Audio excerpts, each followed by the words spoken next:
So in this video, I want to talk about training, validation, and test sets, specifically in the context of project one.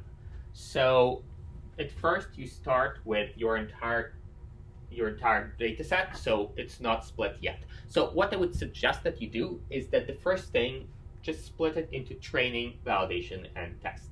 So this would be training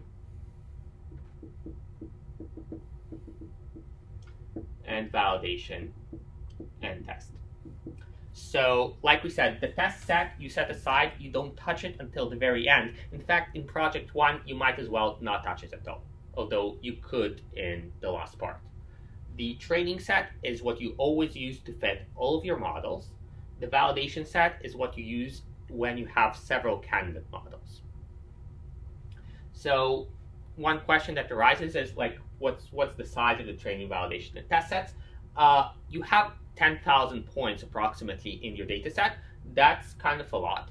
The considerations that go into this are always, well, you want as much data as possible in the training set. You also want enough data in the validation and the test set. The reason for that is that if your test set and validation set are small, then the performance on them is not going to be precise, because basically it depends on the luck of the draw. So like if your validation set, like imagine it's like just 10 people, well, maybe you get lucky and you get all correct predictions just because you got 10 people for whom it's easy to predict.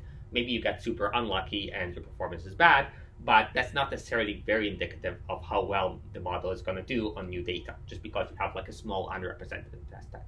So you want the validation and test sets to be kind of larger than 1,000, and you can afford that. I would suggest like 1,500 or something.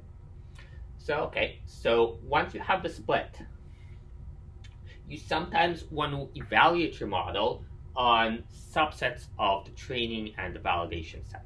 So usually you would just evaluate at the validation set. Evaluating on the training set doesn't really make sense. Here we're doing it in order to see is there overfitting or not. So let's say that you want to know whether there is overfitting. How would you do it? Well, you would say, and whether there is overfitting specifically on the training for, let's say, the Caucasian population.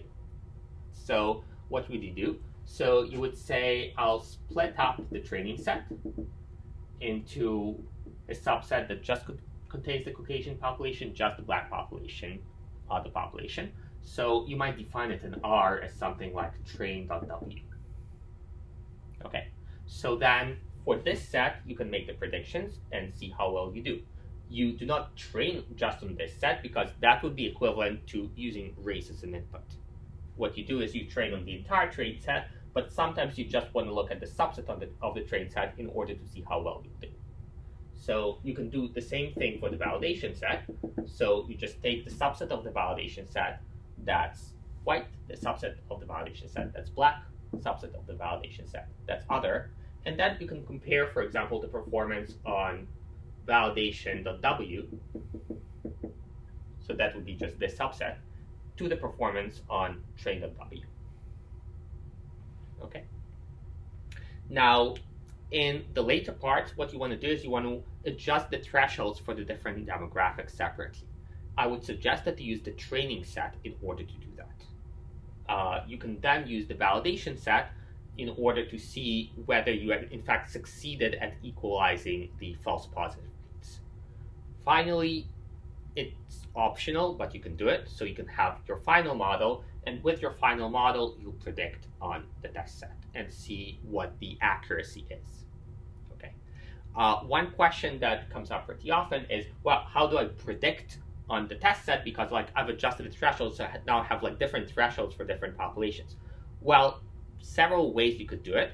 One way you could do it is you can split the test set as well into test.w, test.b, test.other, and then just count how many times you predicted correctly for test.w, how many times you predicted correctly for test.b, and so on, and then just add those up, and then just divide by the total population. That would be your correct classification.